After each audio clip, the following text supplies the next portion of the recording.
Assalamualaikum warahmatullahi wabarakatuh. Perkenalkan, kami dari kelompok 1 akan mendiskusikan terkait dengan diskusi kelompok 4 hukum persaingan usaha. Sebelumnya, perkenalkan, nama saya Faizal Kemalsyah, NPM 211201189. Saya Aulia Junita, NPM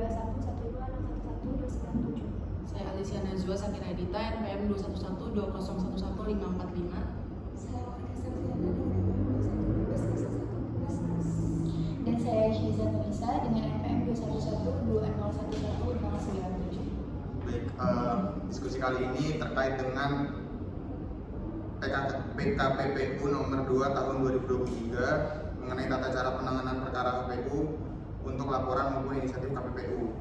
Nah, di nomor 1 kan udah dijelasin untuk pertanyaan teman-teman, yaitu jelaskan tata cara penanganan perkara KPU untuk laporan maupun inisiatif KPPU dengan jangka waktunya diawali dengan penyelidikan awal.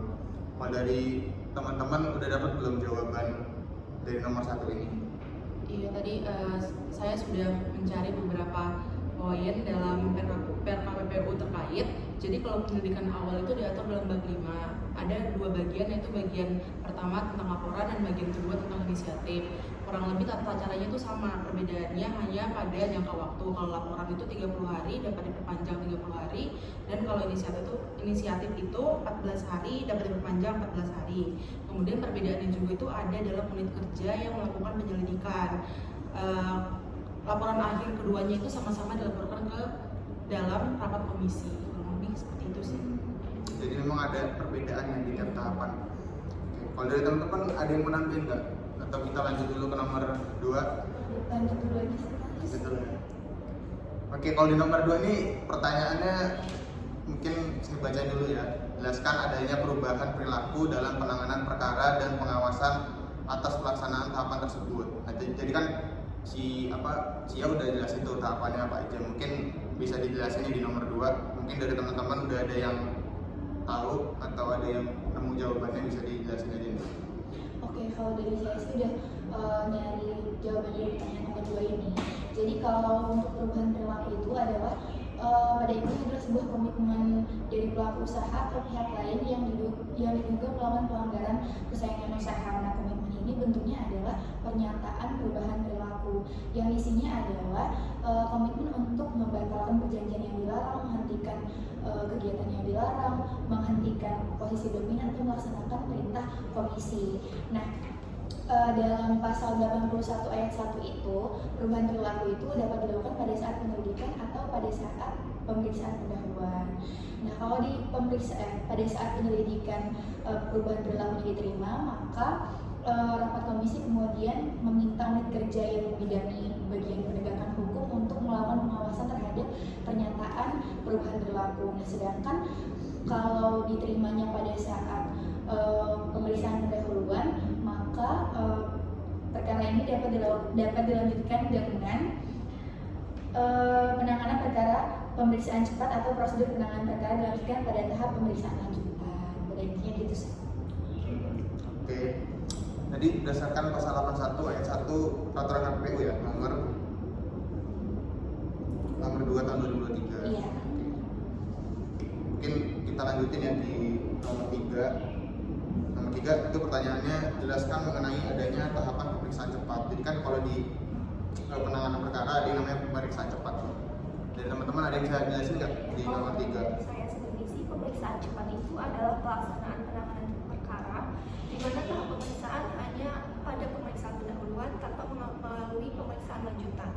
Untuk peraturannya sendiri diatur dalam bab 8 peraturan KPPU nomor 2 tahun 2023 di pasal 77 sampai pasal 80, dan di pasal 78 di mana pemeriksaan cepat ini dilakukan terhadap 2, yaitu terlapor yang telah mengakui adanya pelanggaran undang-undang dan adanya dugaan pelanggaran lainnya atas persetujuan dari komisi KPPU tersebut.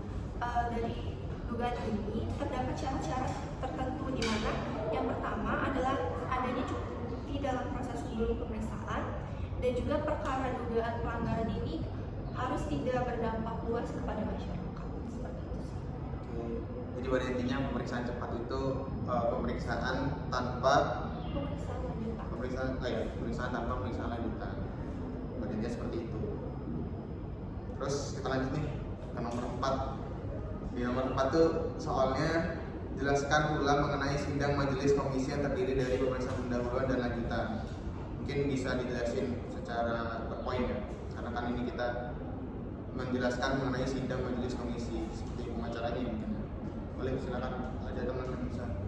Sebenarnya kalau dari saya itu dalam pasal 11 sama 12 peraturan KPPU RI nomor 2 tahun 2023 itu kan dijelaskan bahwa pemeriksaan pendahuluan itu adalah kegiatan pemeriksaan yang berkaitan dengan mempertimbangkan laporan dugaan pelanggaran yang dilakukan oleh pelapor seperti itu kan. Kemudian kalau untuk pemeriksaan lanjutannya itu adalah pemeriksaan yang dilakukan pada saat sidang itu untuknya lebih tepatnya untuk memeriksa apakah yang sudah dipertimbangkan di sebelumnya itu untuk di pemeriksaan pendahuluan itu sudah dapat dilanjutkan di persidangan pemeriksaan lanjutan seperti itu. Kemudian untuk pemeriksaan pendahuluan itu biasanya yang dipertimbangkan adalah apa? Adalah terkait dengan kelengkapan berkas yang diajukan oleh pelapor seperti itu. Kemudian untuk di pemeriksaan pendahuluan juga itu melibatkan pihak-pihak yang terlibat seperti apa? Seperti terlapor, pelapor, dan juga pihak-pihak lainnya seperti itu.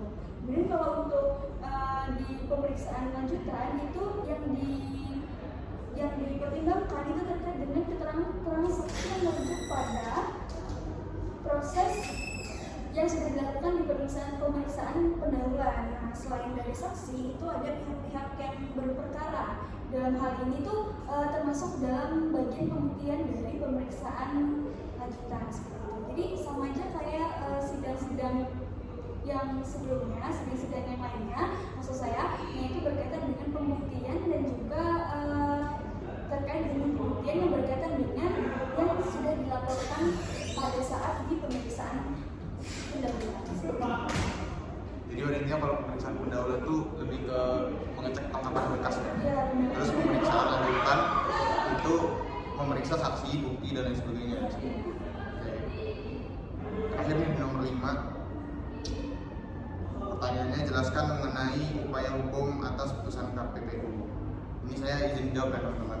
Kalau dari hasil yang udah saya baca di dalam peraturan KPPU berdasarkan pasal 108, upaya hukum yang dapat diajukan atas putusan komisi adalah pengajuan keberatan pada pengadilan niaga dan atau kasasi pada Mahkamah Agung. Jadi itu mengenai upaya hukum atas putusan KPPU. Oke, mungkin itu aja ya diskusi dari kami kelompok 1. Dari penjelasan yang sudah kami jelaskan dari diskusi kelompok 1. Mungkin itu aja yang bisa saya sampaikan. Kami minta maaf bila ada salah kata. Wassalamualaikum warahmatullahi wabarakatuh. Gimana?